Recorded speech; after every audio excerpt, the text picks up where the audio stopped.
Merci d'être présent. On va faire une rapide présentation. Donc, Édouard, je suis un des cofondateurs de la société GoDécision. Bonjour, je suis Philippe Coquerel, donc je suis cofondateur également de GoDécision. Je porte la commercialisation et le développement du logiciel GoBuild,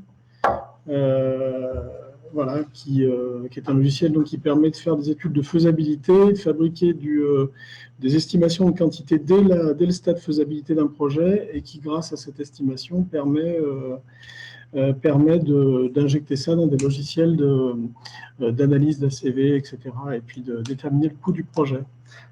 Et Maxime, je te laisse te présenter. Oui, et bonjour à tous et tous. Donc, moi, je m'appelle Maxime Gémont et je dirige un bureau d'études thermiques, fluide économie de la construction, implanté sur plusieurs secteurs. Et donc, je suis utilisateur de ces différents outils depuis pas mal de temps maintenant. Bon, parfait. On va commencer rapidement. Donc, autant vous dire que tout de suite que toute ressemblance avec des faits ou des personnes ayant existé n'est absolument pas fortuite et n'est absolument pas le fruit du hasard, puisqu'en fait, on se base vraiment sur des cas réels.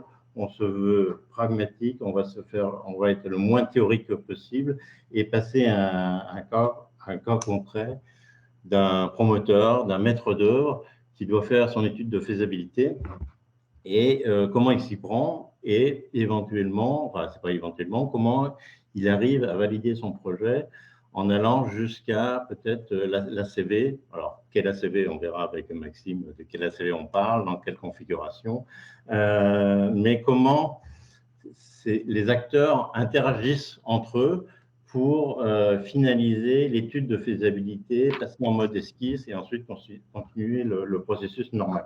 Donc là, je vais me tourner vers Philippe, qui va jouer son rôle de promoteur, qui est assez facile, puisque c'est ce qu'il fait aussi.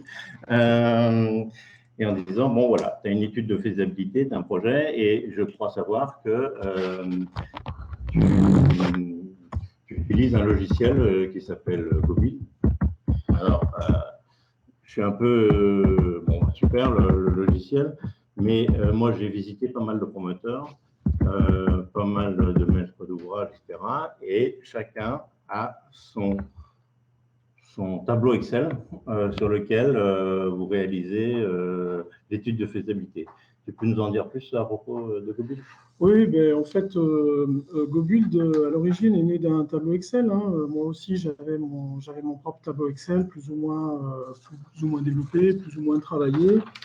Bon, le problème du tableau Excel, il y a deux soucis. D'abord, il y a un premier souci qui était récurrent, c'est que on connaît la maniabilité d'Excel, mais on connaît aussi ses travers, le fait que c'est un élément qui est difficilement transférable à un collègue.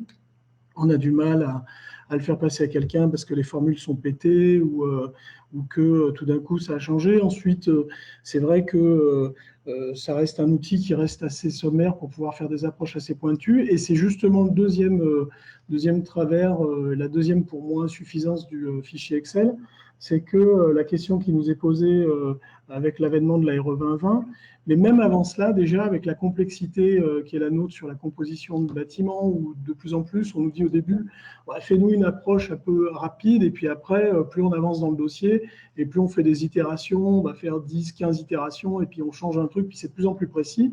Et en fait, il y a une question de la non-perte de maîtrise du dossier, en fait, de la maîtrise de ce qu'on est en train de travailler. Et donc de pouvoir continuer à maîtriser le sujet. Et pour ça, le tableau Excel ne suffit plus. Et puis, le corollaire de ça, du coup, c'est d'avoir aussi un outil qui va peut-être permettre, c'est pas peut-être, c'est sûr même, de pouvoir échanger de manière plus fine et plus fiable avec d'autres interlocuteurs qui vont être le bureau d'études, qui lui va faire son étude d'ACV de son côté, et vis-à-vis duquel le donneur d'ordre que je suis va éviter d'aller dans le brouillard et va pouvoir donner un peu de répondant par rapport à la propre modélisation qu'il a pu faire. C'est un peu ça l'intérêt. Bon, donc tu te logs visiblement en mode SaaS sur ton compte GoBuild et je vois qu'il y a quand même pas mal de noms là que je vois, CSTB, le logiciel Pernod naturellement, ou Ginger, etc. Tu peux nous en dire plus là-dessus? Oui, alors effectivement, c'est ce que je disais quand je parlais de on pourrait appeler ça une forme de langage commun entre les décideurs. Celui qui fait sa faisabilité en tout premier, qui est souvent le directeur technique de promotion immobilière, qui va faire appel à un économiste ou une personnalité de ce type-là, il va d'abord arriver avec des éléments un peu plus à maturité. Donc, quand il va poser sa question à son interlocuteur, ça sera déjà un peu plus fiable que ça pouvait l'être par le passé. Et puis surtout, ça s'insère dans une espèce d'écosystème où il y a tout un tas de compétences qui restent d'actualité, celle de logiciel Pernod, et on va le voir, j'espère, après, pour récupérer des données et puis faire une modélisation d'ACV sur le logiciel Pernod avec des vrais indicateurs, on verra après, ou celle de Ginger dont on va parler. Donc il y a tout un tas de... Ok, donc en fait, on sent qu'il travaille avec son écosystème. Alors vas-y, tu as une étude de faisabilité, comment tu fais? On ne va pas faire une démo de savoir comment utiliser GoBuild, mais qu'est-ce que ça va te permettre comme opération en tant que promoteur, de maître d'ouvrage? Alors en fait, une des particularités de GoBuild, c'est qu'il y a en fait derrière la modélisation, il y a tout un tas d'éléments déjà préintégrés qui font qu'à partir du moment où je confirme un nom et une taille de projet, je vais avoir automatiquement une proposition de ce projet. Là, je fais un projet de 1000 m² de SDP, mais si je décide que ce projet fait 1500 ou fait, je sais pas, 2500, le logiciel va proposer en temps réel une autre répartition que je vais pouvoir évidemment remodifier après. Et alors, je crois qu'on avait dit qu'on partait sur un projet de 1765, je ne sais pas une bêtise. Et donc le logiciel va réadapter. Alors, il peut le faire parce que derrière, il y a toute une granulo qui est automatiquement intégrée, qui fait que je n'ai pas besoin de saisir toutes mes données. Ça veut dire que les valeurs sont automatiquement rentrées par défaut, donc à part forcément la surface. C'est ça. En fait, on ne va pas oublier quelque chose, puisqu'il y a à peu près tous les éléments qui sont renseignés par défaut. Et ton travail va être en fait de contextualiser en fait tous ces paramètres par défaut pour tomber sur ton projet. Parce que déjà, dès le départ, on voit que si on veut lancer un calcul et si on veut avoir un quantitatif, c'est déjà possible, mais maintenant, tu vas personnaliser. Alors, je vois que tu rentres l'adresse. Oui, alors ça, c'est une des toutes dernières innovations de GoBuild parce que donc il y a des innovations permanentes. En fait, GoBuild a une capacité de modéliser qui est sans approche de forme urbaine, donne un quantitatif qui est assez précis sur l'ensemble du spectre des quantités, évidemment, enfin, on va le voir après, mais et en fait, depuis peu, il y a ce dispositif qui est arrivé qui permet de dessiner l'emprise au sol du bâtiment et de véritablement dessiner la chobe d'un projet. Et cette chobe, on va le voir, je vais juste saisir une chobe rapidement.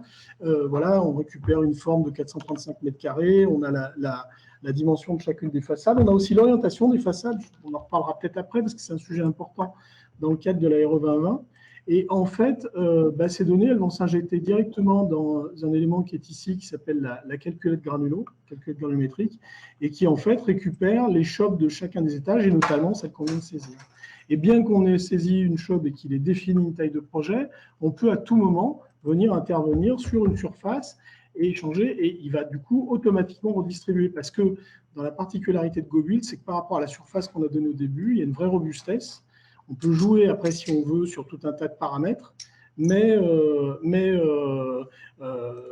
comment dire, les données restent robustes, c'est quelque chose sur lequel on n'est pas intervenu, n'est pas changé. Alors, on peut changer le nombre d'étages. Donc, tu as une emprise au sol, et cette emprise au sol va te permettre quoi exactement? Donc, naturellement, on a vu que tu vas dessiner ta forme, un peu, etc.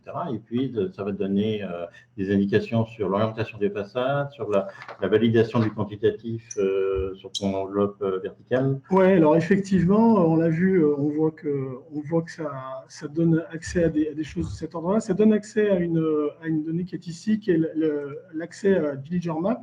On a par exemple, et c'est un des partenariats que GoBuild dispose avec Ginger Map, qui est d'établir des cartes d'intérêt géographique. Donc elles sont là. Alors, bon, pour préparer le webinaire, je vous avais déjà prêt.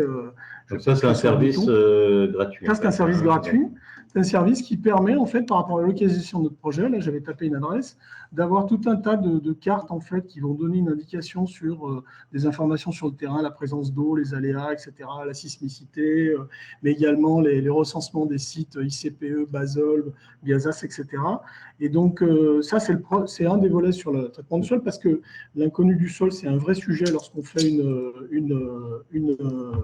modélisation et qu'on cherche à déterminer les risques. Et puis, on peut ensuite, enfin, on ne va pas le faire maintenant, mais solliciter immédiatement ce qu'ils appellent un RIC, c'est un relevé d'informations géotechniques. D'accord, donc là, il y a un partenariat avec Ginger qui, en fait, on dispose d'un certain nombre de cartes qui va te permettre de faire une première approche sur les risques géotechniques de ton projet, voire aller plus loin, s'envoyer un service complémentaire et demander à un expert qui intervient.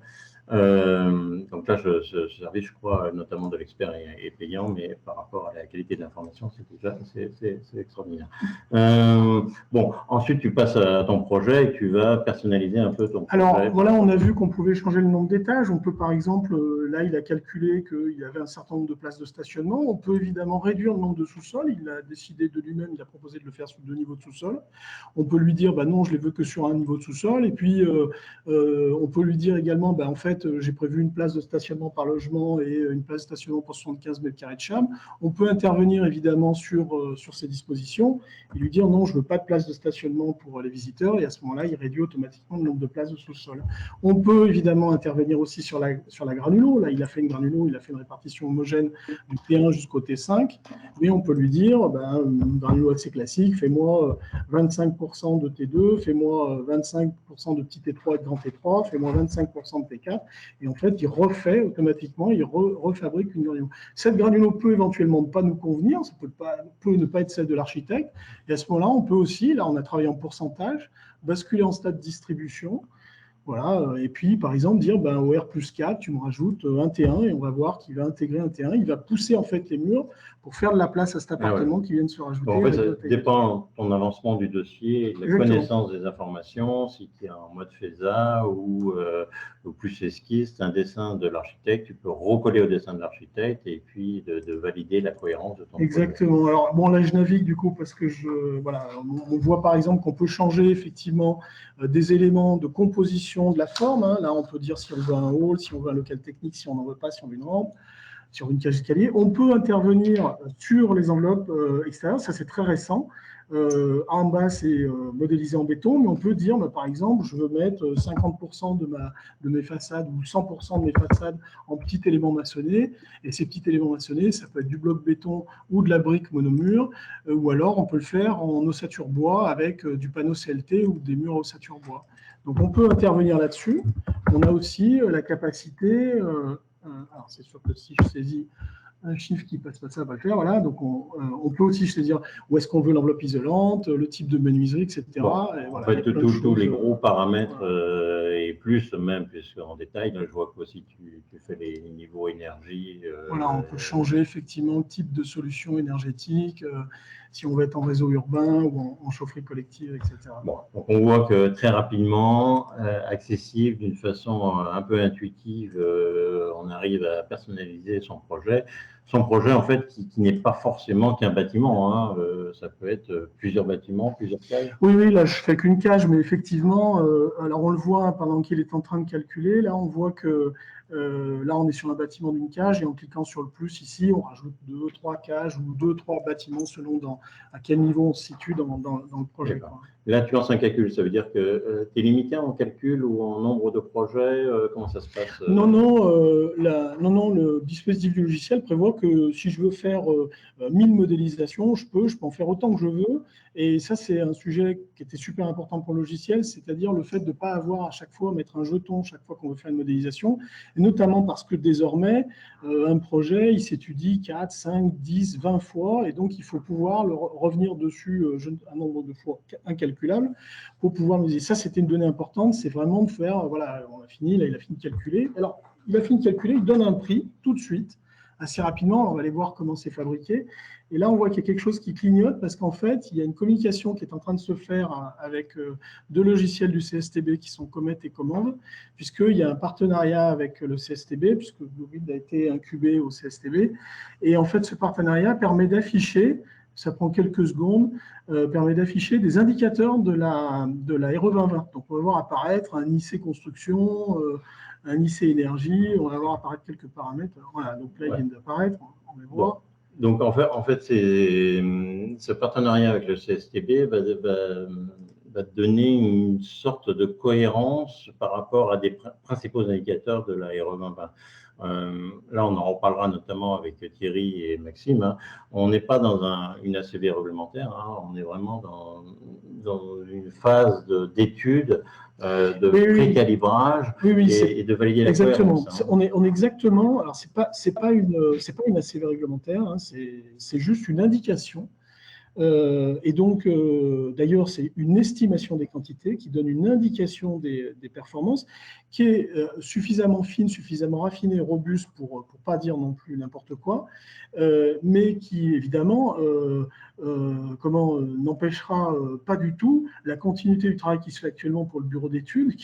C'est indispensable en termes de responsabilité que le bureau d'études continue à faire des quantitatifs et des approches pour le compte de son client.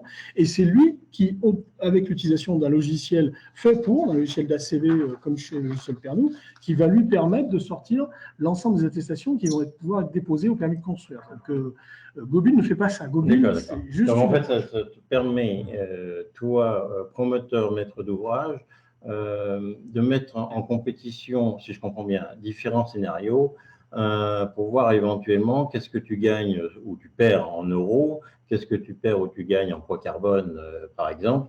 Et de voir si ton projet reste toujours cohérent et sur lequel tu peux valider, peut-être avec d'autres personnes, notamment le BE, l'architecte, en disant, ben voilà, imaginons que l'IC Construction, qui est le poids carbone, est au rouge, peut-être si on veut le faire passer au rouge, ben on va peut-être descendre la chape aussi, et puis on verra comment réagissent les indicateurs. Mais ça te permet de valider tes scénarios et de continuer comme ça ton étude de faisabilité. Exactement. Ouais.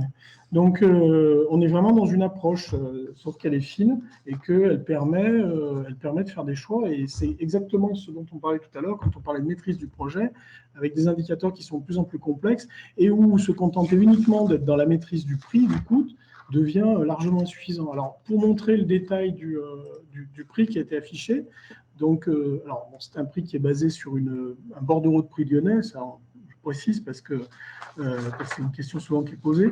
Donc, on a véritablement un DQE, lot par lot, pour le montant global, donc de tous les lots de construction. Et on peut afficher, par exemple, le détail du lot clos et couvert. On a le prix du terrassement, le prix du gros œuvre. Bon, les fondations spéciales, on n'en a pas, ni les blindages, etc. On peut aller voir tous les lots de finition. On peut aller voir tous les lots techniques et qui, en fonction du choix qu'on a fait, en termes d'énergie, notamment sur le chauffage, va chiffrer plutôt une sous-station ou plutôt une chaudière individuelle gaz. Donc là, on a le détail du quantité. On peut les voir, voilà, on peut les voir même très, très précisément dans le détail. On peut les voir évidemment le détail du lot menuiserie intérieure. On va retrouver toutes les quantités. Et par exemple, là, on a les pleins de bois. On a 824,31 mètres linéaires de plein de bois pour ce projet-là. Et on peut même aller voir le détail de la répartition des pleins de bois dans le palier du 5e étage, le R+3 du 5e étage. Et donc, on peut, par exemple, pour la première fois, avec une modélisation comme celle qu'on vient de faire, qui a pris quelques minutes, dire, affiche-moi, par exemple, le prix de mon hall d'entrée, ou affiche-moi le prix de mes T4, ou affiche-moi le prix de mes T4 de mon R+4, ou de mon R+3, ils vont être sans doute différents, puisque je crois de mémoire que le T4 du R+3 est un peu plus grand. Okay. Voilà. Donc, on peut vraiment avoir ce détail. Alors, bon, après, on n'a pas tout montré, mais... En fait, j'ai l'impression qu'on a une méthodologie qui est un peu différente de ce que le métier a l'habitude de faire, c'est-à-dire où, en mode FESA notamment, ou esquisse, on part forcément des méthodes de ratio.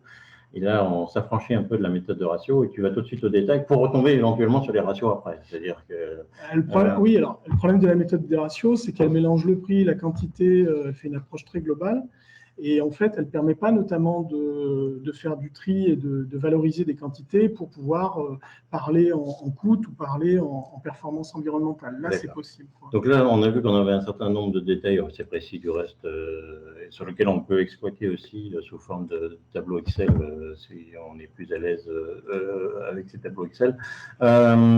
Quand là, pour l'instant, on a vu le coût. Si on va sur le poids carbone, on a aussi des indications sur le poids carbone à cette étape-là. C'est-à-dire que c'est une étude non optimisée, hein, c'est-à-dire que je pense que les fiches FDES ont été prédéterminées, elles sont plutôt collective ou individuelle, hein, donc on ne peut pas mettre non, collective ou DED. Hein. Oui, c'est justement pour ça. Alors là, on voit, là, je faisais un affichage avec le carbone en plus sur le détail. Oui, donc c'est coût et carbone. Coût et carbone, mais effectivement, quand on clique sur la cage concernée, qu'on fait apparaître, alors là, comme j'ai fait une modification, évidemment, il me propose de recalculer le projet, mais on ne va pas le faire, mais en fait, c'est bien un indicateur, hein, parce que pour l'instant, sur cette V1 du logiciel, qui est l'administrateur de la fiche environnementale, qui est une fiche choisie, c'est le CSTB. Alors, je vais le lancer, comme ça on va voir les indications. Et donc, c'est le CSTB qui pilote, en fait, et qui donne une fiche derrière, qui est la fiche la plus représentative du produit. À terme, la vocation du logiciel est aussi de permettre à l'utilisateur de choisir le produit qu'il a envie de mettre, qu'il a sélectionné dans le cadre d'un contrat cadre, une négociation qu'il a avec un industriel, et que derrière le prix qu'il a négocié dans le cadre de son contrat cadre, il récupère aussi la fiche environnementale et il l'excite quand il fait un calcul, quand il fait une modélisation. D'accord. Donc, en fait, tu as des indicateurs économiques, tu as des indicateurs environnementaux. Donc, il y a un certain... Là, pour l'instant, le webinaire se porte sur la CV. Donc, on va rester concentré sur le poids carbone et on ne va pas parler des autres indicateurs qui sont du reste, je crois, en cours de calibrage avec le CSTB et qui ne seront toujours à titre indicatif. Hein, une fois, on insiste bien, etc. C'est-à-dire que s'il y a des valeurs qui manquent, le CSTB va les compléter automatiquement parce qu'on n'a pas une vocation de faire une étude thermique ou énergie en 15 secondes, hein, ça se saurait, et puis en plus on n'a pas la conséquence, la compétence. Donc en fait, c'est de mettre au même niveau des indicateurs économiques et environnementaux et de valider en fait en phase FESA le projet, sa conception, voire la réalisation de son projet au fur et à mesure et de voir s'il est toujours cohérent par rapport à cette réglementation. Naturellement, il faut faire intervenir d'autres personnes, notamment le BE. Je crois qu'il y a des liens qui ont été établis entre GoBuild et des partenaires. Oui, Maxime Gémon, c'est un de nos partenaires qui permet justement de faire une utilisation du logiciel et d'en avoir une analyse critique, notamment de voir des dispositions constructives, des résultats et d'aller rechercher l'adéquation entre les deux côtés. Et donc, notamment, Maxime, c'est quelqu'un qui peut à la fois utiliser le logiciel Pernod ou le modèle des indicateurs et pouvoir comparer si on a de la cohérence. Quoi. Donc, en fait, là, il y a un bouton qui a été créé avec le logiciel Pernod. Ce bouton va permettre quoi notamment pour le BE. Donc, là, du coup, gros problème quand même de l'Aéro 2020, c'est quand même que quand on attaque un projet en Aéro 2020, on voudrait pouvoir prendre une décision assez aiguisée sur les choix techniques qu'on fait, et malheureusement, on la renvoie en fait à l'après-DCE, puisqu'on dit faut les quantitatifs de l'économiste. Donc, avec GoBuild, on dit des quantitatifs, on en a. C'est une approche quantitative suffisamment fine qui permet, c'est pas un quantitatif, hein, ça, il faut toujours le CUTCH pour faire le quantitatif, mais on a déjà une première approche qui permet déjà de se fabriquer un modèle de calcul. Et donc, l'intérêt, c'est que du coup, on peut, en peu de temps, avoir une base de données qui va permettre de travailler, et donc notamment, qui va permettre d'être injecté dans un logiciel comme le logiciel Pernod, pour gagner du temps, et puis tout de suite faire des modélisations. Et comme tu me posais la question tout à l'heure, combien on peut en faire une infinité, on peut du coup faire plusieurs modélisations et venir comparer sur le logiciel Pernod les résultats. D'accord. Donc, en fait, le partenariat avec le logiciel Pernod était le premier partenariat, hein, puisque Thierry a tout de suite vu la complémentarité de GoBuild avec, à l'époque, le logiciel qui fonctionnait, qui était ThermaCV, mais maintenant qui n'est plus ThermaCV, mais toujours compatible, ou en disant, ouais, c'est très, très intéressant, parce qu'en fait, toute la partie composant pour le logement collectif, hein, on est bien d'accord, le module composant gaz à effet de serre va se compléter directement et sur lequel ensuite le BE pourra faire son travail. Alors Thierry, je ne sais pas si tu as ton micro activé, si tu peux prendre la main. Cette fois-ci, je peux activer mon micro. Est-ce que vous m'entendez? C'est bien? Oui, Ça va? parfait. Super. Bon, j'ai cru que tu voulais pas me donner la parole. Tu as vu un peu la modélisation qu'a fait un promoteur, un maître d'ouvrage, etc. Ouais. On va pas rentrer dans le truc. Et puis, donc, cette possibilité d'exporter chez toi tout ce quantitatif avec des fiches FDES prédéterminées, mais qui ne sont pas optimisées, hein, naturellement. C'est ça. Donc, en fait, dès le début de nos échanges, il y a maintenant quelques années, on a tout de suite vu l'intérêt, effectivement, de pouvoir, à la base, et le plus en amont possible du projet, pouvoir récupérer un quantitatif le plus exhaustif, le plus précis possible, et donc de pouvoir éventuellement, en face de ce quantitatif, aller indiquer des fiches FDES pour pouvoir prémonter, on va dire, la partie ACV sur un projet, quitte à affiner derrière en fonction des quantitatifs, d'économistes, etc., une fois qu'on sera un peu plus avancé dans le projet. Mais l'idée, c'est, aujourd'hui, donc la RE 2020 nous impose, au moment du dépôt de PSC, uniquement de déposer le BBO et le DH, hein, c'est-à-dire tout ce qui est enveloppe et confort d'été. Par contre, on sait très bien que si on ne veut pas avoir de surprise un peu plus en amont, en aval dans le projet, c'est-à-dire si au final on ne veut pas être embêté parce que la CV ne passe pas ou le CEP ne passe pas, on sait tous que dès SAT BBO ou juste après, on va être obligé de toute façon de commencer à faire des simulations à la fois sur la partie énergie au niveau du CEP et à la fois sur la partie carbone au niveau de l'analyse de cycle de vie. Hein. C'est pas au moment où on fait la déclaration de l'attestation finale qu'on va se dire tiens, mon ACV elle passe pas, donc qu'est-ce que je fais quoi, hein. C'est trop tard. Donc, le fait d'avoir des quantitatifs intéressants le plus en amont possible a toujours été quelque chose qu'on a regardé de très près.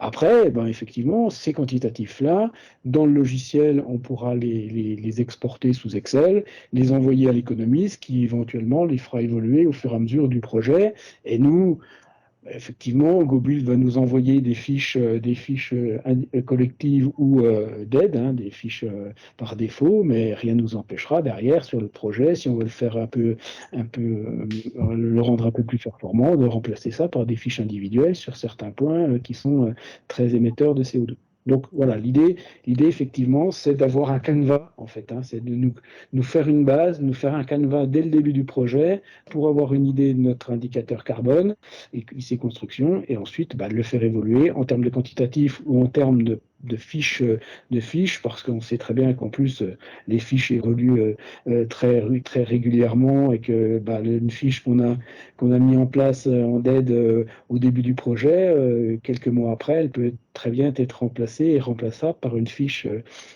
individuelle qui sera beaucoup plus performante. D'accord. Mais ça, bon, je pense que Maxime va nous faire une petite démo, mais ce qu'on avait tout de suite vu avec le logiciel Pernod et toi, c'est que bon, on déterminait une enveloppe et ce qui était intéressant, c'est le quantitatif, peu importe à quelle fiche FDES on la mariait, quitte à toi éventuellement de la modifier, même pour changer des fois des modes constructifs. C'était envisageable, même si aujourd'hui le Gobil attaque, enveloppe cette dimension, hein, de changer des modes constructifs et de passer en bois ou en parpaing, etc. Mais on pouvait déjà le faire à travers des logiciels Pernod, de faire ces ajustements. Et je pense qu'à terme aussi, alors là, on comprend que Gobil, en fait, n'agit que dans un sens, c'est-à-dire qu'on envoie les données dans le logiciel Pernod.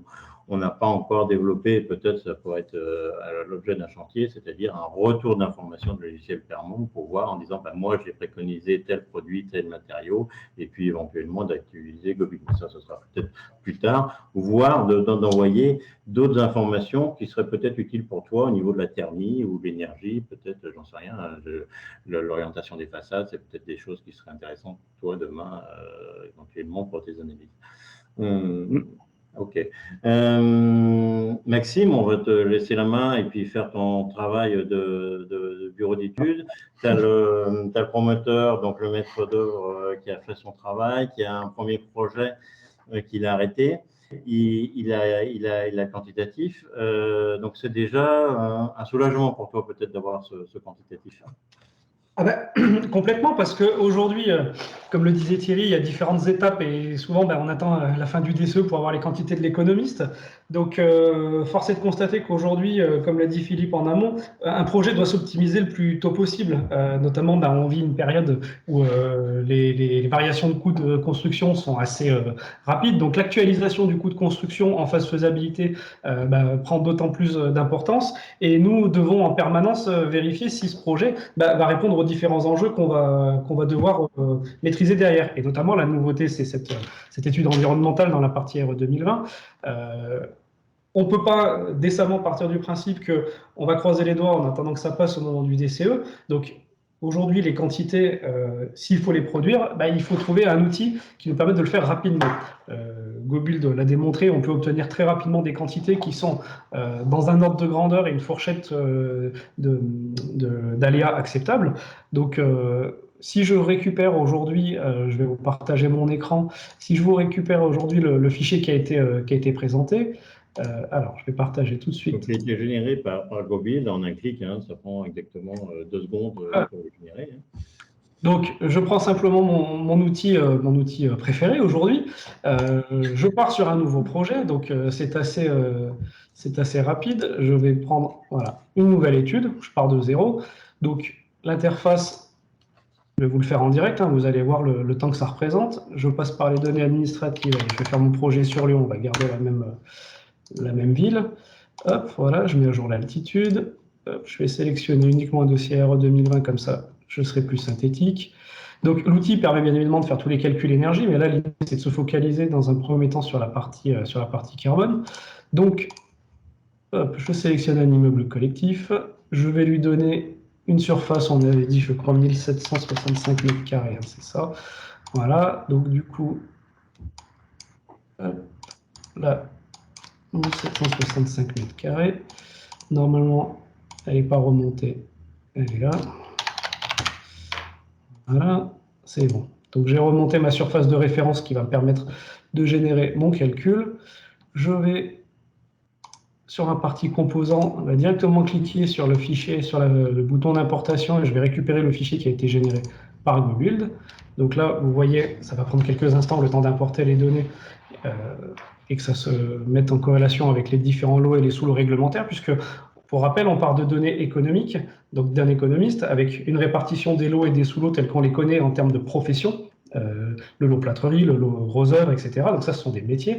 Et nous, dans l'étude environnementale, on va les recombiner dans des lots qui sont des lots réglementaires, qui, eux, ont pour vertu de pouvoir analyser non pas des métiers, mais des modes constructifs. Donc les données qui sont issues du lot gros œuvre, du lot plâtrerie et du lot façade vont se recombiner dans le lot des élévations pour pouvoir analyser un mode constructif dans son ensemble, qui est celui de la façade, par exemple, ou bien de la toiture.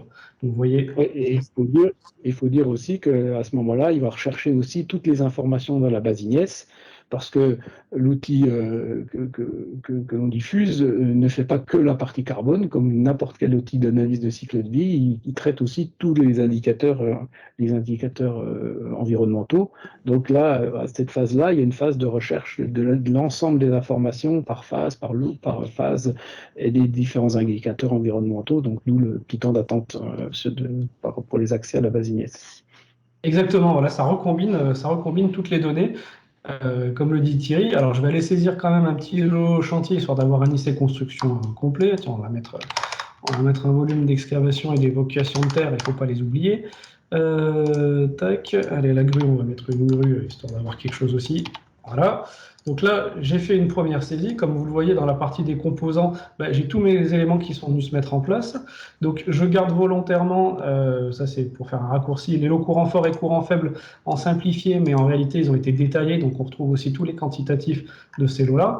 Là je vous fais le raccourci parce que on va gagner du temps sur le calcul. Et donc je peux tout de suite déjà lancer un premier résultat, faire un état des lieux, voir où en est mon projet. Donc là, on lance que le cœur de calcul ACV. Et donc là, on voit tout de suite, voilà, quand j'ajoute lycée bâtiment à lycée chantier, j'ai un lycée construction qui est pas très loin d'être conforme. Hein, on voit qu'il manque 5%. Donc derrière, tout l'intérêt du travail aujourd'hui est d'affiner les données environnementales. Toute la partie métrée quantitative, elle a peu de valeur ajoutée, surtout sur une phase faisabilité en tant que bureau d'études. Finalement, nous, notre matière, c'est pas les quantités, c'est qu'est-ce qu'on va utiliser comme type de matériaux par rapport à ces différentes quantités. Donc là, je vais aller modifier les points majoritaires. Tout de suite, là, je vois que les voiles extérieures, j'ai des voiles par défaut, donc je vais aller prendre des voiles qui sont plus réalistes. Donc, des murs en béton armé. Je vais prendre de la donnée collective, ce sera mieux. Voilà, donc là, l'outil, la base est assez pratique. On peut quand même aller assez vite pour sélectionner les bons éléments. Qu'est-ce que je peux modifier d'autre? Tiens, il y a des murs en agglo aussi. Le bâtiment est en structure mixte. Donc, je vais aller chercher des agglos autres que des données par défaut. Voilà, ils sont ici. Hop, des agglos posés au mortier, standard. J'ai les murs de refend également. Non, ceci, ça c'est bon, il n'y a pas de problème. Tiens, allez, on va y optimiser 2 éléments avec des fiches individuelles aussi, tiens, pour rajouter. Donc, je vais modifier les rupteurs. Tiens, les rupteurs et l'isolation de la façade, 2 éléments assez fixes. Hop. Alors. Voilà, donc là, je vais aller sélectionner un type de rupteur performant. Et l'isolation périphérique, tiens, voilà, on a une donnée, on est sur un complexe de doublage collé en polystyrène par défaut. On va aller mettre un produit d'un fabricant identifié. Et je pense que ça devrait être pas mal. D'accord. Et donc, ça veut dire que tu vas changer les fiches et adapter les fiches. Est-ce que une fiche individuelle, après, il faut quand même s'assurer qu'à la construction, la réalisation du bâtiment, ils vont bien utiliser ce bâtiment ou il y a des tolérances? Voilà. Bien entendu, là c'est une première hypothèse que je lance pour voir si mon projet peut passer. Donc, là, hasard du résultat, je tombe sur un projet avec 0% de marge, donc il faudrait encore affiner une petite donnée quelconque. Par exemple, tiens, si j'y retourne, je vais regarder l'isolation de la toiture, par exemple. Isolation thermique pour toiture. Voilà, là, on avait une donnée par défaut, on va aller chercher une isolation de toiture. Un complexe isolant thermique sous étanchéité. Juste pendant que tu recherches, juste pour indiquer pour les gens qui ne connaissent pas notre outil, on a accès effectivement à toutes les données de la base Ignies, mais également aussi des configurateurs qui sont des configurateurs, pour rappel, ce sont des sites internet ou des outils de fabricants ou de groupements de fabricants qui permettent de générer des fiches personnalisées, hein, par exemple comme Betty au niveau du béton, qui permet à partir de son site internet, en configurant exactement le type de béton que l'on souhaite et les proportions, de pouvoir générer des fiches personnalisées que l'outil est capable de récupérer pour les intégrer, comme le veut la réglementation, dans les calculs. Exactement. Là, j'ai pris un choix qui est assez arbitraire, hein, finalement, sur le choix du matériau, mais si on veut travailler avec des industriels, si on veut pousser beaucoup plus loin, d'ailleurs, c'est tout l'intérêt, c'est que là, la première étape, je dirais que moi, en tant que bureau d'études, c'est de me dire, voilà, mon projet aujourd'hui, si je regarde au niveau des indicateurs, mon projet, il est conforme pour la première échéance avec les seuils de 2022 à 2025, qui est le premier palier réglementaire, et puis est-ce que demain, je vois que le deuxième palier, le palier de 2025 à 2027, si je veux l'anticiper, parce que j'ai mon client qui est promoteur et qui envisage de faire de la vente en Pinel Plus, donc il va falloir avoir une approche de conception qui anticipe un peu la prochaine étape. Dans ce cas-là, je vais pouvoir travailler sur l'ensemble des modes constructifs, sur l'ensemble des éléments de construction et pouvoir, dès la faisabilité, finalement, sécuriser cette phase réglementaire ACV. Sans attendre la fin de la phase des CE. Parce que c'est un peu toute la problématique. Le texte réglementaire nous dit qu'on utilise les quantités qui sont nécessaires, qui sont estimées à la construction du bâtiment, mais ces quantités-là, malheureusement, elles arrivent beaucoup trop tard aujourd'hui. En tout cas, le processus ne nous permet pas de les produire plus tôt. Aujourd'hui, le processus courant de travail avec la méthode de travail que l'on a en France aujourd'hui. D'accord. Donc là, tu as fait ton travail de bureau d'études et tu as essayé de faire une ACV, je dirais, optimisée, quoi, en disant, voilà comment on pourrait faire pour améliorer l'ACV et de passer les paliers 20, 25, 28 demain, etc. Tu as aussi une casquette de formateur et tu formes aussi tes collègues sur l'ACV, etc. Et quelles sont leurs préoccupations aujourd'hui quand tu fais cette formation? C'est vrai qu'il y a souvent des questions qui sont posées. Les questions vont être souvent déjà d'où viennent les quantités, hein. C'est toujours une question que les gens se posent. Est-ce que c'est au thermicien de le faire? Est-ce que c'est à l'économiste? Aujourd'hui, finalement, c'est à celui qui va avoir la compétence et qui va prendre le temps de le faire. Naturellement, on se dit que les quantités, bien évidemment, c'est l'économiste. Ça semble naturel et légitime de par sa compétence historique. Donc après, ça va être un travail conjoint entre les deux, forcément, puisque si en faisabilité, finalement, le thermicien peut utiliser ce type de données-là, il va pouvoir se libérer pendant une partie du travail. Par contre, quoi qu'il arrive, il sera à un moment donné nécessaire de faire les quantités finales du projet. Donc, l'un ou l'autre devra les faire et ça prend forcément un temps aussi, un temps certain. Après, l'autre question que tout le monde pose, c'est toujours aussi quand est-ce qu'on doit faire cette étude, finalement, pour la sécuriser. Et c'est là où on en vient toujours à la nécessité d'avoir un outil qui permette de gagner du temps en amont pour générer une quantité qui soit la plus juste possible, parce que la vraie contrainte, c'est ça, c'est comment je fais aujourd'hui au regard des contraintes que représente une étude environnementale. Alors là, on l'a vu sur un bâtiment d'une forme assez compacte, avec des matériaux standards, ça fonctionne, mais on le voit aussi, hein, dès que je vais sur les seuils suivants, on voit que le pas à franchir est relativement conséquent, ça ne se fera pas sans effort. Et c'est là aujourd'hui où si on veut finalement soit répondre à des contraintes budgétaires d'un client pour aller chercher une ambition particulière ou aussi apprendre, hein, parce que cette réglementation a été voulue de manière évolutive, donc sous-entendu qu'il y aura un apprentissage à faire. Si on veut apprendre à commencer à s'organiser et comment on va franchir les prochaines étapes, on a la latitude de le faire maintenant. Donc pour cette façon pédagogique de travailler, cet outil-là présente un intérêt majeur parce qu'une fois que j'ai des quantités, même très approximatives, j'ai des quantités, je peux les remplacer. Quand j'ai un voile de façade qui est défini dans mon bilan GoBuild que j'importe, je peux très aisément me dire ma façade, déjà d'un point de vue intellectuel, si je la remplace par des quantités en superficie équivalentes d'un autre matériau, qu'est-ce que ça donne? Ça, je peux le faire aussi rapidement finalement. Je n'ai pas besoin de tout requantifier pour pouvoir ressortir une deuxième variante de mon projet. Chose qu'en plus, GoBuild, d'après ce que tu disais tout à l'heure, on peut travailler différents modèles d'isolation. Aujourd'hui, on a mis l'isolation intérieure, on peut la mettre extérieure. Ne serait-ce que ça, déjà, l'outil nous fait gagner du temps sur certaines modélisations en plus. Ouais. En fait, le métier est en train de changer, hein. On sent en fait que plus les professionnels interviennent en amont du projet, je dirais pas la genèse, mais pratiquement, quoi, plus les acteurs sont capables de travailler ensemble. On dit que GoBuild peut être aussi servir comme une plateforme collaborative où chacun va pouvoir échanger.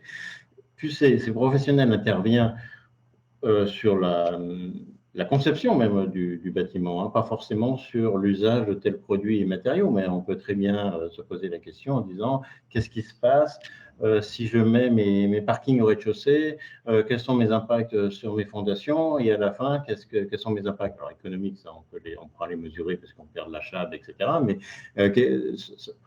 par exemple, si je mets des parkings au rez-de-chaussée et pas de logement, tu aurais quoi comme réflexion, Maxime? Ça aurait quoi comme conséquence? Mais finalement, ce qu'on peut constater rapidement sur un impact réglementaire, déjà la présence de parking en rez-de-chaussée ne sera pas pénalisante de fait, puisque les zones de stationnement sont toujours associées quand même aux lots fondation infrastructure quand on est sur de l'habitat collectif. Donc, on va avoir une neutralité à ce niveau-là, puisque le lot fondation et infrastructure est neutralisé dès lors qu'il atteint un certain poids carbone, ce qui est très fréquemment le cas quand même, on le constate aujourd'hui. Dès qu'on va avoir des sous-sols, on va se retrouver à souvent dépasser ce seuil de neutralisation. Donc finalement, qu'il soit en sous-œuvre ou en hors-d'œuvre, ce n'est pas un problème. Et surtout, c'est la notion de terrassement qui, elle, va par contre être impactée différemment. C'est-à-dire que le terrassement qui est fait, lui, impacte dans lycée chantier. Si on a un sous-sol, il va peser à 100% dans lycée chantier. Par contre, si la zone de stationnement est en rez-de-chaussée, l'impact sur lycée chantier va se limiter au terrassement et à la couche de fond qu'il va y avoir. Il va pas y avoir d'excavation et d'évacuation de terre nécessaire. Et là, sur un bilan environnemental, ça peut vite peser notre grandeur entre 5 et 10% d'un bilan environnemental à un niveau de sous-sol en simple excavation. C'est pas et sur un bilan économique, je te dis pas. Voilà.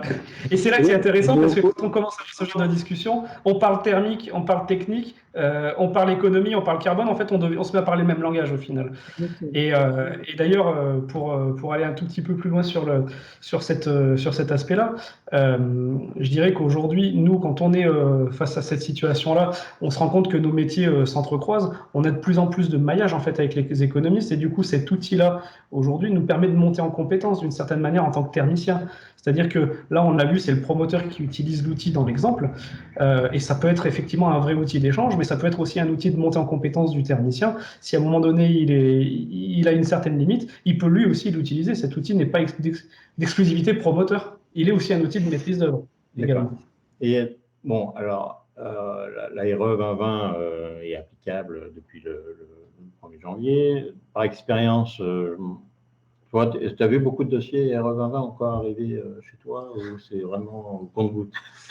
Alors oui, des dossiers, on en a justement très régulièrement. Et on a vécu une grosse phase de dépôt de PCRT 2012, comme beaucoup de gens ont voulu anticiper la RE 2020. Et puis, entre-temps, est arrivé Pinel+, qui a remis les choses dans l'ordre. Et finalement, les projets qu'on a déposés l'année dernière, pour lesquels on a voulu anticiper, aujourd'hui, on se dit, finalement, on va peut-être les faire en RE 2020, du coup. Parce que c'est peut-être plus facile que les contraintes qu'on avait avant. Et bon, la question est remise sur la table. Donc, même si les projets n'étaient pas initialement prévus à RE 2020, la réflexion se pose et le comparatif se fait pour essayer de trouver justement, en fonction de la conception qu'on va avoir, la solution la plus réaliste pour affiner le coût de construction. D'accord. Donc, TBE, tu as des nouvelles missions qui arrivent chez toi, de faire une analyse carbone et la RE 2020 et voir si tout passe correctement, c'est une nouvelle mission. Donc, on va te mandater, les professionnels vont te mandater pour valider un peu ces règles, qu'elles sont consistantes, etc. Et donc, toi, tu vends des heures. Quand je parle de la structuration du bureau d'études, comment ils répondent à leurs clients. Toi, tu fais une prestation de service, donc tu vends des heures. Et on peut imaginer que dans les heures, ça dépend quelle offre tu fais à ton client. Est-ce qu'il t'amène le quantitatif qui est déjà fait, qui est fiable, viabilisé, etc. Ou il dit, non, voilà, je suis en mode esquisse et moi, je n'ai pas beaucoup d'informations. Et là, peut-être, Gobuild, tu vas dire, l'avantage, c'est qu'au lieu de me payer sur des heures à faire du quantitatif, qui n'est pas forcément mon métier ni ma compétence, ce serait dommage de te payer des heures de compétences de PE pour faire une partie qui n'est pas forcément la tienne. Et là, avec Gobuild, ça va peut-être te focaliser vraiment sur ta véritable valeur ajoutée et compétences. Exactement, faire du quantitatif aujourd'hui, malheureusement, c'est du temps qui est incompressible et nécessaire, donc il faut le garder là où on ne peut pas faire autrement. La partie faisabilité, aujourd'hui, il faut que ça soit rapide, il faut que ce soit efficace en coût, parce qu'on est sur une phase à risque encore pour le promoteur. Bon, des fois, il y a les bureaux d'études, ils sont bien gentils, mais à un moment donné, on ne peut pas être toujours gentil, on a tous un métier, et notre métier, effectivement, c'est de vendre des heures, comme tu le dis. Nous, on n'a rien d'autre à vendre que de la matière grise et des heures de temps de main-d'œuvre. Donc, effectivement, le but de se consacrer à faire de la valeur ajoutée sur le conseil, sur l'accompagnement, à essayer de trouver des solutions pour faire en sorte que les modes constructifs évoluent et trouver la bonne solution pour chaque projet et pas perdre son temps à faire du maîtrise, oui, ça c'est intéressant. Sachant que sur une faisabilité, comme son nom l'indique, il faut bien mettre les mots au bon endroit. Aujourd'hui, on cherche à positionner un projet qui ne se fera peut-être pas et qui va encore évoluer. Donc, on n'a pas besoin d'être au poil près, on a besoin de simplement avoir des ordres de grandeur cohérents. D'accord. Donc, autant passer des heures et son argent, je dirais, pour le client, sur des choses qui ramènent vraiment une plus-value dans ton analyse et éviter de perdre trop de temps sur une estimation d'une quantitatif, sachant que Gobuild, on est plus que dans une estimation, quoi. C'est reste une modélisation, mais on a des données extrêmement précises qui va permettre d'aller, je dirais, qui est la phase... je dirais le petit A du 1, c'est-à-dire d'avoir le quantitatif et qui est le début de ton étude. Totalement. Et l'intérêt de l'outil, c'est qu'il a quand même sécurisé la quantité aujourd'hui. Il l'a affiné, il l'a précisé. Donc pour nous, c'est une forme de sérénité aussi de se dire qu'on ne travaille pas sur un ratio grossier qu'on a estimé.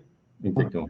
Et puis, donc, plus on intervient en amont, plus on essaye de limiter le risque et éviter de refaire des études sur des études si jamais ça ne passait pas pour X raison. Et à la fin, c'est un gain de temps et c'est un gain de coûts, etc.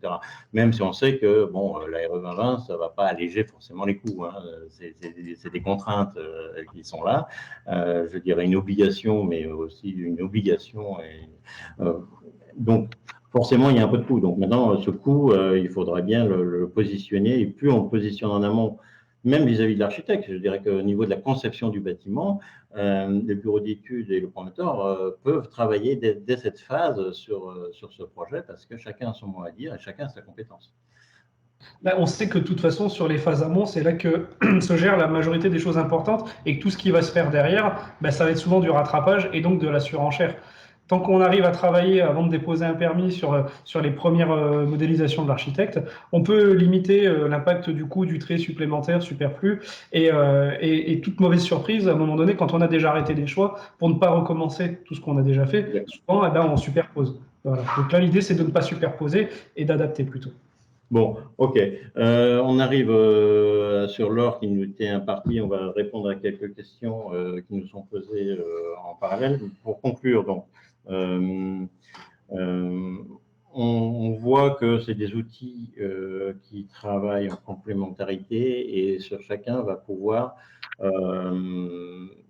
tester, évaluer la faisabilité du projet et de passer les go, no-go au fur et à mesure de l'acquisition des données, des informations.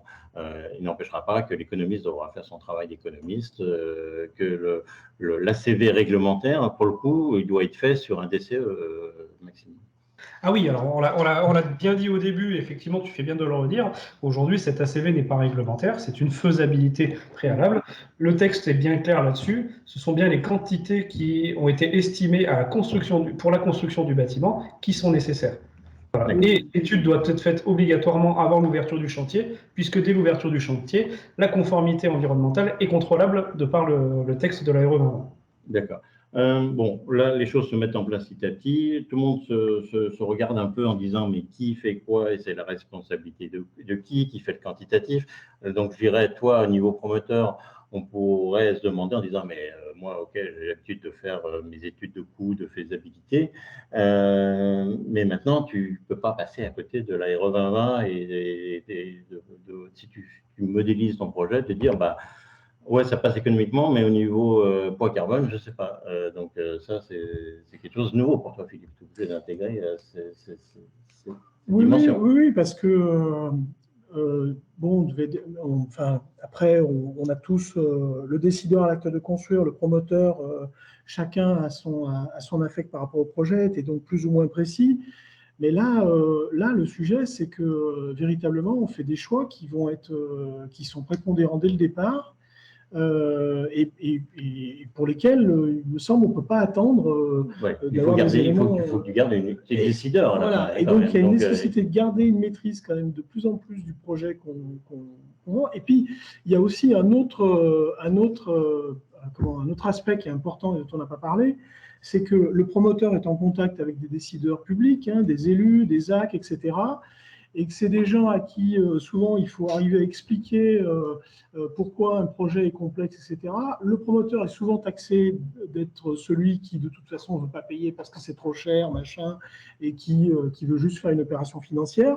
Et on se rend compte qu'il y a des projets où c'est véritablement une impossibilité technique. Donc avoir une maîtrise sur ces sujets-là, ça permet aussi, dès le début, de pouvoir amener du contenu et qui permet de sortir de cette ornière dans laquelle le promoteur est souvent placé, quoi. Bon, donc en fait, il faut que toi, décideur, à l'origine du projet, tu puisses maîtriser le plus possible tous les aspects. De toute façon, c'est indispensable. Donc voilà, soit tu regardes passer le train, soit tu montes dedans et tu t'intéresses et Gobuild donne des outils qui permettent à tout le monde de comprendre un peu de quoi on parle et non seulement de monter dans le train, mais de dire à quelle destination j'arrive. C'est pas de dire simplement tiens, je m'intéresse à ça. Non, tu vas être décideur et acteur et pas passif. c'était aussi un des buts du travail qu'on a mené avec le CSTB, c'est que, en fait, d'embarquer tous les acteurs dès la genèse du projet dans la dimension environnementale automatique, sans qu'il y ait une compétence et des données spécifiques à rentrer.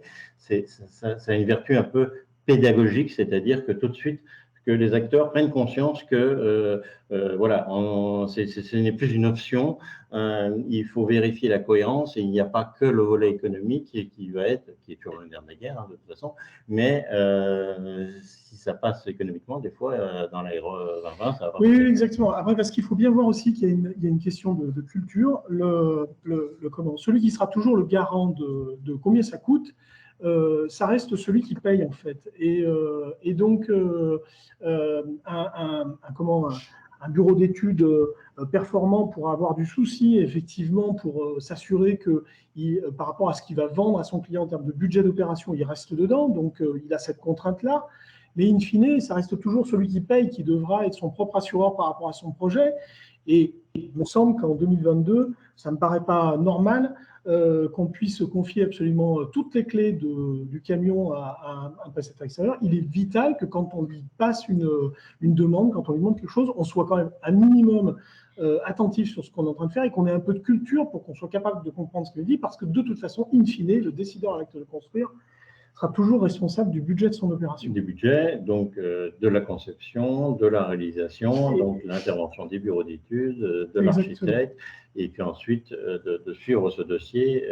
Mais normalement, comme on dit, on pense que 90-95% du projet se décide en phase esquisse, autant déjà limiter ses risques, et c'est bien la proposition de Gobil, c'est bien la proposition de Gobil avec ses partenaires, notamment logiciel Pernod, de fluidifier l'information et d'envisager tous les cas de mesure, les risques, que ce soit au niveau fondation, que ce soit au niveau poids carbone, demain au niveau de gruyère, des bio, etc., en disant, ben voilà, si je fais ci, si je fais ça, qu'est-ce qui se passe, etc., et interagir ensemble.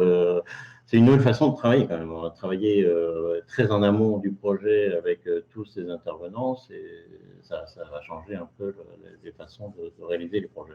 Oui, mais quelque part, c'est un peu dans le sens de l'histoire, hein, parce que on l'a déjà vu avec les missions qui étaient réclamées auprès des bureaux d'études thermiques pour qu'ils interviennent en amont, pour faire des études de solutions énergétiques, avec déjà un niveau de complexité. C'est-à-dire qu'on se voit bien d'ores et déjà sur les dossiers qu'on demande aux prestataires d'intervenir de plus en plus en amont pour apporter de l'expertise, alors qu'en fait, la prise de risque, c'est qu'il ne faudrait quand même pas non plus faire gonfler les frais. Enfin, voilà, on voit bien que c'est dans le sens de l'histoire de toute façon d'avoir de ce genre de pratique entre professionnels, que ce soit le donneur d'ordre ou les bureaux d'études qui interviennent. Bon, on va passer à la phase où il y a quelques questions.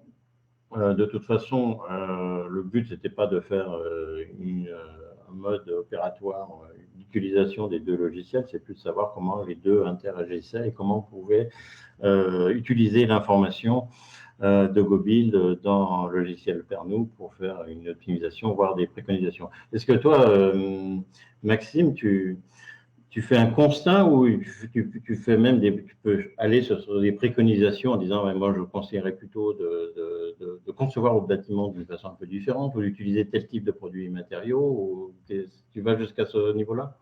C'est par la force des choses aujourd'hui, en fait, quand on se rend compte que le moteur de calcul nous met une barrière, notre rôle aujourd'hui, c'est d'interpréter pourquoi, de comprendre. Alors, la force que va avoir la RE 2020 par rapport à la RT 2012, c'est que dans la conception, il y a une cohérence qui a été rapportée du fait de prendre en compte l'intégralité des problématiques. Le carbone en est une, mais il n'y a pas que ça, il y en a d'autres. Et le fait de les avoir toutes mises bout à bout, on voit systématiquement des interactions sur une thématique ou sur l'autre quand on bouge un paramètre. Donc aujourd'hui, notre valeur ajoutée, elle est d'être capable d'interpréter les variations de ces paramètres. Et du coup, d'avoir la bonne approche dès le départ sur quelles vont être les solutions qui vont permettre d'agir sur telle ou telle problématique en fonction des projets.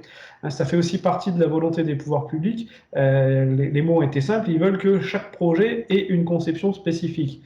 Donc, de cette hypothèse-là, ça veut dire qu'aujourd'hui, on doit aussi avoir une approche, nous, plus fine des paramètres qui vont interagir sur une étude thermique. Et donc de conseiller en amont les maîtres d'ouvrage et de leur dire attention, là vous avez des éléments qui peuvent être négatifs, ça ne veut pas dire qu'on doit les enlever, mais ça veut dire qu'on les laisse en connaissance de cause. Ils vont avoir un aspect négatif, certains sur la thermique d'hiver, d'autres sur la thermique d'été, d'autres sur l'impact carbone de la construction, d'autres sur l'impact carbone de l'énergie. Et en fait, l'étude thermique, c'est un ensemble de plein de paramètres en fait. Hein. Ce n'est pas uniquement un résultat de consommation d'un bâtiment. Ça n'est plus le cas aujourd'hui. Bon, on a quelques questions, donc on l'a peut-être dit un peu rapidement. Donc les fiches FDES qui sont choisies dans Gobuild, comme Gobuild n'a pas une vocation de prescription et de favoriser un industriel par rapport à un autre dans le catalogue de base, en fait, on n'a pas vocation à mettre des fiches individuelles, parce que ce serait favoriser un industriel par rapport à un autre. Donc, on va mettre par défaut des fiches collectives, sinon par défaut, et notamment, on a introduit dans Gobuild une tolérance d'IC qui permet de dire, bah voilà, comme mes fiches ne sont pas optimisées, je peux dire que mon IC construction, il n'est pas rouge, mais il est orange, quoi. C'est-à-dire que là, j'ai des marges de manœuvre. Demain, ce qu'on veut, c'est que Gobuild, que chacun puisse personnaliser son catalogue et rentrer le produit qui l'intéresse et le produit attaché à une fiche individuelle si l'industriel l'associe à une fiche individuelle. Et la conduite de l'IC construction sera faite sur cette base-là. Pour l'instant, c'est nous qui le déterminons. Il y a une petite information quand même qui est importante dans le cas de... Je pense que dans les gens qui écoutent, il y a des gens qui ont déjà fait des ACV, j'espère, et qui ont déjà eu ces problématiques. C'est que on sait tous que dans la base Ignace, il y a quand même beaucoup de changements, beaucoup de modifications. C'est-à-dire que effectivement, quand une fiche est modifiée dans la base, elle est supprimée et remplacée par une nouvelle. Donc, juste une petite information à ce niveau-là, c'est que si au cours de l'import de Gobuild, le logiciel détecte des fiches qui n'existent plus dans la base, parce que ça peut arriver s'il y a un petit temps de latence entre la mise à jour de Gobuild et la mise à jour de la base Ignace, il y a un outil dans notre logiciel qui permet en fait de retrouver de manière quasi automatique la nouvelle fiche qui a été remplacée. Et donc ça c'est important parce que ça permet, on sait tous que les fiches évoluent de manière assez régulière et donc c'est important de pouvoir mettre à jour de manière quasi automatique le listing de 22 par rapport à des fiches qui auraient été supprimées. D'autres questions? Alors c'est plus Gobuild ça en disant quand est-ce qu'on allait pousser les dernières fonctionnalités. On en a une là qui est en train d'être poussée cette semaine, qui est donc l'emprise au sol telle que vous l'avez vu, les enveloppes. Les types d'enveloppes. Alors derrière, il y a un vrai, avec l'emprise au sol, il y a donc tout le travail sur la chaude. Derrière, je pense qu'on va essayer d'introduire assez rapidement la capacité d'avoir du commerce à rez-de-chaussée, un local commercial fluide en attente, parce que ça, on sait que c'est une attente de beaucoup d'utilisateurs. Sachant qu'il y a un autre module auquel on tient beaucoup derrière la shop, c'est la capacité de la rendre, on va dire intelligente, puisque en fait, on ne va pas montrer, mais dans le logiciel, vous avez une vraie cohérence de surface entre le millefeuille, ce que j'appelle l'oignon, entre la chab et la chaube, et avec toutes les couches de l'oignon qui sont les surfaces qui sont de la SDP réelle, mais pas de la SDP-PC, les surfaces qui sont de l'emprise de cloison, de l'emprise de mur, ou les surfaces de trémie ou de gaine. Et l'intérêt serait de dire si je change un type de cloison, si je change une épaisseur, cette épaisseur, à quoi je l'affecte? Est-ce que j'abaisse mon rendement de chab? Est-ce que, au contraire, j'avais de la place disponible? Et ça, c'est important parce que souvent, quand on fait une approche de coût, les gens ils disent oui, on va passer avec un autre isolant, donc ça coûte tant de plus. Mais en fait, on passe complètement à côté d'accord, mais combien ça fait perdre de chab? Parce que du coup, c'est plus la même assiette de calcul. Et ça, c'est quand même une donnée assez essentielle. Quand par exemple, on dit on fait un désenfumage, moi, depuis 20 ans, j'ai toujours entendu dire les gens, oui, un désenfumage, ça coûte tant par rapport à une cage, ou etc. Mais on parle surtout du coût de la gaine, mais pas tellement de la perte de la surface de la gaine de désenfumage qui doit bien être pompée quelque part. Donc ça, c'est un module qu'on espère pouvoir développer rapidement. Ok, on nous pose la question, qu'en est-il des élévations au sol, les fondations et des verres? Alors, dans la continuité des enveloppes bois, briques, etc., tous les modules sont prêts pour faire l'adaptation au sol, donc avec des systèmes d'allage porté, d'allage sur terre-plein, radié, fondation profonde, semi-profonde, superficielle. Donc ça, toutes les maquettes sont prêtes. Il faut qu'on les mette en route avec le développement, avec le dev pour les mettre à disposition. On en a sorti également une pour les VRD des extérieurs, parce que ça aussi, ça a une importance. Donc voilà, c'est en fonction de notre timing et puis des priorités qui sont devant nous, pour lesquelles on travaille effectivement à financer chaque nouveau développement, puisqu'on paye nos développeurs. Donc voilà, donc ça va se suivre au fil de l'eau tout au long de l'année. Vous allez avoir des dispositions comme ça qui vont sortir pour les utilisateurs. Ok. Une question. Les taxes fiscales sont-elles prises en compte dans l'étude de faisabilité? Donc là, on parle d'un coût complet. Hein. Ouais, alors là, donc ça c'est un objectif. L'objectif, c'est d'avoir un volet qui s'appellerait bilan promoteur et qui permettrait du coup, à partir de la map, de la faire pivoter à 5. Et puis par contre, parler plutôt de prix de vente de chacun des logements, puisque là, pour l'instant, on est sur une application logement, et puis d'avoir un chiffre d'affaires, qu'est-ce que je vends en social, qu'est-ce que je vends en machin, et puis derrière, introduire tout ce qui est taxes, etc., etc. Ouais, donc ça, en fait, on a déjà établi les maquettes, hein, tout est fait, il n'y a rien de nouveau, hein, tout le monde le maîtrise parfaitement bien, etc. Mais c'est un module qui va venir dans Google, c'est-à-dire qu'en même temps où on fait l'étude de faisabilité, de construction, etc., on pourra aller jusqu'au débouclement de l'opération, donc avoir une rentabilité, notamment si je perds de l'achat, quel est mon impact sur la rentabilité de l'affaire, voir des opérations où on peut aller à l'envers en disant, ben voilà, je peux construire tel type de bâtiment, mes VRD me coûtent tant, mes taxes, mes honoraires, etc. me coûtent tant.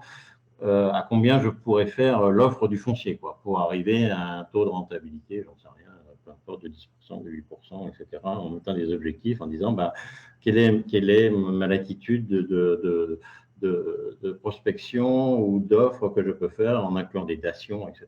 Donc ça, tout est prêt, voilà. Après, c'est toujours pareil, hein, c'est une question de temps et de moyens, voilà. Mais on y travaille, on y travaille tous les jours.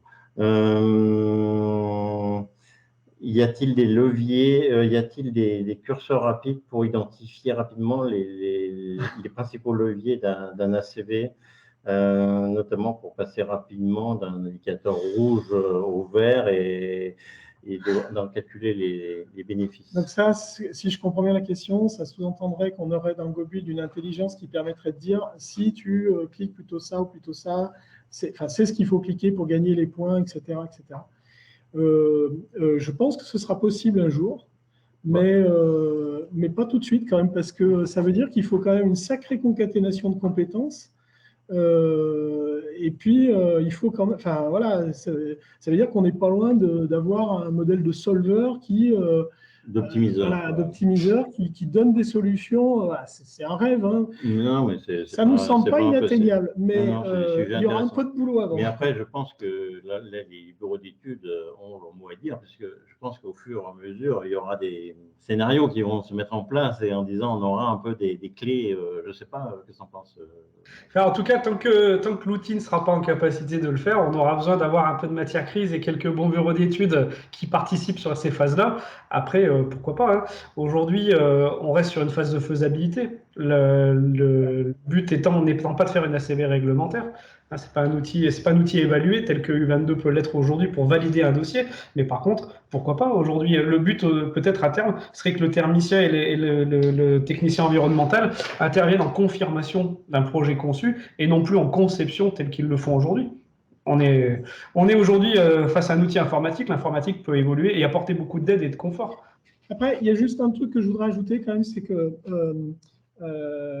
la vocation de ces outils, que ce soit U22, que ce soit Gobud, il nous semble que c'est de permettre à des décideurs de consacrer de la matière grise plutôt à ce qui est prépondérant, c'est-à-dire notamment pas à compter des baignoires ou des portes palières, parce que ça, c'est pas hyper créateur de valeur. Et donc, il faut aider les ingénieurs, les techniciens à réfléchir plus vite, mieux, dans une optimisation. Donner un outil qui va être ludique à utiliser, facile à utiliser, qui va permettre d'accéder à de l'information rapidement et donc pouvoir en faire 5 d'un coup, alors que d'habitude, il aurait fallu en faire une en 2 jours, c'est un premier rapport. Et il ne faut pas oublier que, enfin, il me semble que pour l'instant, puisque ces outils sont faits pour des décideurs techniques, ingénieurs, etc., ces outils doivent aussi savoir, en tout cas dans un premier temps, laisser à ces décideurs et ingénieurs décider de ce qu'ils doivent faire, des options qu'ils doivent prendre. Et la tentation, elle pourrait être grande parfois de dire « ouais, j'ai un outil qui me donne la solution ». Il n'y a pas d'outil qui donne la solution, il y a juste des outils qui permettent à mieux la trouver. Et c'est un peu la philosophie qu'on développe, c'est-à-dire que des fois, on commence à se dire « oula, attention, est-ce que finalement, on a intérêt à optimiser ça, à automatiser ça? Est-ce que finalement, il ne vaut pas mieux que là, ce soit la matière grise de l'ingénieur ou le technicien qui prenne la main ?» Oui, alors après, je pense qu'il y a des choses qui arriveront. On est tout à fait d'accord sur ce sujet-là. On est exactement dans cette même philosophie. Hein. Je dis souvent à des gens, quand ils font de la RT 2012 ou de la RE 2020, c'est pas parce que c'est du calcul réglementaire qu'il faut déposer le cerveau de thermicien sur le bureau et il faut le garder. Et quand même si effectivement, des fois, la réglementation thermique nous semble un petit peu loin des préoccupations de la conception, mais c'est quand même de la thermique à la base. Donc il y a quand même un aspect thermique à avoir. Alors effectivement, l'ACV aujourd'hui nous sort un peu de notre zone de confort en tant que thermicien, parce qu'effectivement, on aborde des points qu'on n'abordait pas du tout avant. Hein. Aujourd'hui, un thermicien, avant, il ne s'occupait pas des fondations, il ne s'occupait pas de ce genre de choses. Alors aujourd'hui, effectivement, avec l'ACV, il est obligé d'élargir un petit peu sa connaissance du bâtiment et ne plus se restreindre à la partie chauffée, on va dire, du bâtiment et à ce qu'il avait l'habitude de maîtriser. Mais enfin, ça reste quand même, il y a quand même encore tout le volet énergie qui reste de l'ordre du thermicien et ça reste quelque chose qui est dédié quand même à des gens qui ont leur manière de penser. Et puis on dit souvent, il n'y a pas une façon de faire. Hein. Il y a souvent plusieurs possibilités. Quand on optimise un projet, on n'optimise pas forcément toujours le même volet. Tout le monde n'a pas les mêmes idées. Hein. Ouais. Non, mais là, évidemment, que les compétences doivent intervenir à un instant T du projet. Ce n'est pas du tout la vocation de Gobild de substituer l'économiste ou le thermicien, parce qu'on ne sait pas faire, mais ça permet de simplifier l'information, de la rendre plus fluide et plus pratique à vous, thermiciens, bureau d'études, pour exploiter cette matière et puis de travailler en fait ensemble. Ça me paraît assez intéressant comme approche. L'aspect collaboratif et le fait que chacun ne doit pas travailler de son côté en disant ben moi j'ai fait ma partie économique, faisabilité, etc. Maintenant je balance au BE. Bon, voilà, on sent bien que maintenant tous ces acteurs doivent intervenir au plus tôt, dès la genèse, au niveau esquisse, et puis d'intervenir sur cette faisabilité et de mettre en compétition ces différents scénarios, imaginés par le thermicien, par l'énergicien, en disant bah, qu'est-ce qui se passe là, qu'est-ce qui se passe là, etc. Ensuite, on a une question en disant sur la maison UV individuelle. Alors, ce n'est pas quelque chose que nous, pour l'instant, on va mettre à priorité, parce que je crois déjà que Thierry a déjà un module, alors pas dans la même configuration que Gobild, c'est-à-dire c'est surtout dans la finalité de RE 2020, et tu as bien un produit qui vient d'arriver, Thierry, pour la maison individuelle. Oui, tout à fait. On a développé donc en partenariat avec le CSTB et Novatec INEF4 un outil qui s'appelle OCK, qui sort en fait, qui est sorti il y a quelques semaines là, qui permet d'avoir effectivement ce même genre d'approche sur la partie maison individuelle en termes d'énergie et carbone. Voilà. Donc pour la maison individuelle, nous, Gobild, on ne va pas mettre nos efforts, parce qu'on a beaucoup de choses à faire, à développer au niveau du logement collectif et du bâtiment. Et demain, la maison individuelle, je dirais, ça dépend des priorités. C'est plus après dans la gestion du projet global, de la rentabilité du projet, s'il y a un projet qui concerne une partie de logement collectif et de maisons individuelles et que on veut voir la rentabilité de ce projet, etc., dans le module du bilan promoteur, ça peut être intéressant. Mais pour l'instant, ce que a développé Thierry va répondre parfaitement aux besoins de l'ARE 2020 au niveau du quantitatif. Bon, bah voilà, on est arrivé au terme et on a respecté, malgré un départ poussif. Mais bon, voilà, on s'excuse de ce départ, mais c'est notre premier webinaire, donc C'est la propre des startups. voilà, c'était un peu compliqué, mais en fait, on y est arrivé. Merci tout le monde. De toute façon, vous avez les contacts des uns et des autres, notamment le logiciel Pernou, Maxime ou Gobuild, etc. Si vous avez des questions, n'hésitez pas à revenir sur chacun d'entre nous. On sera un plaisir de vous accompagner. Et au niveau Pernou, au niveau d'accompagnement des logiciels, Maxime au niveau de la formation, voire en tant que bureau d'études, et nous pour vous accompagner à cette phase FESA. Voilà. Merci à tout le monde, en espérant vous voir bientôt. Au prochain webinaire, peut-être, si on trouve des sujets intéressants, parce qu'il y a pas mal de contacts qu'on a eu en disant j'ai pas eu le temps, c'était un peu court et on aimerait bien voir un deuxième. Bon, on verra si à la rentrée, on organise rapidement un petit webinaire. Maintenant qu'on est exercé, on est habitué à l'exercice, on pourra le mettre en place et d'autres sujets éventuellement. Merci tout le monde. Merci à tous. Merci Bonne fin de journée. Au revoir. Merci, bonne fin de journée. Au revoir. Merci.